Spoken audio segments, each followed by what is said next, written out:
So if you're listening to this, you are almost certainly smarter than a fifth grader. And you are certainly, this is 100% sure, you are better at math than the leading Democrat contenders for U.S. president, because none of them can pay for their promises. You know better than they do. Now, they themselves may know better. I'm not saying they're dumb. I'm saying their promises are undoable, and I think some of them know that. But politicians get away with, they have for a long time, making wide promises that nobody's going to call them on later.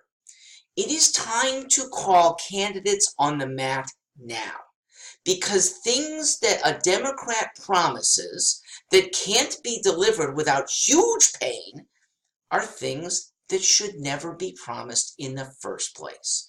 And who are the right people to make that call?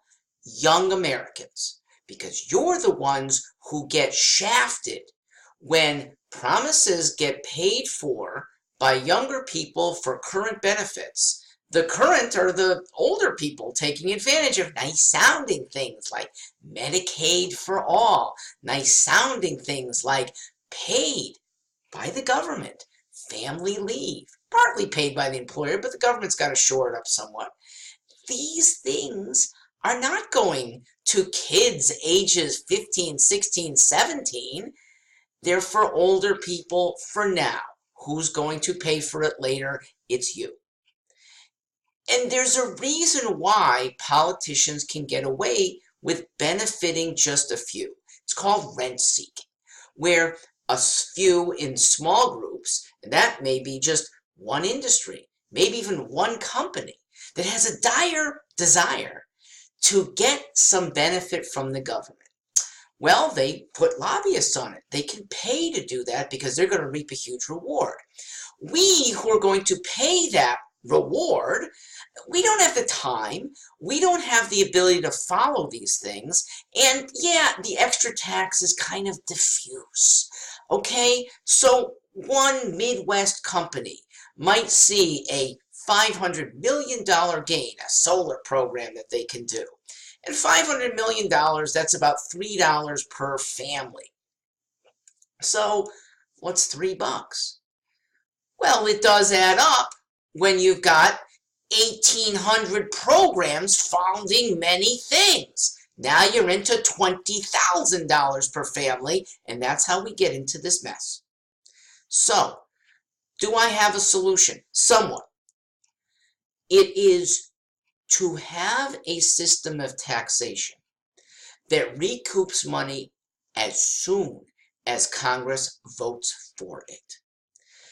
When they've decided to give a net increase in spending in June, we have to pay for it starting in July. There will be an extra charge on any national or state sales tax that's being extracted now. It may take till January when you have to do your income taxes. That's the other way we get money out of families. But the incremental cost should be borne right away. It should be evident. It should be seen. I'd like to see that extra sales tax not just at the register as a little tack on, because we might not notice that, but as another ring up. Okay? I'm sorry, we have not fully completed your transaction yet. It is time for you to go and pay the extra. And it might only be 3 cents for the extra June, but let people see that it's 3 cents more. August, new tax, it's got to be paid for again at the register. Let people have the transparency so that they do get skin in the game. This way, we are not so diffuse.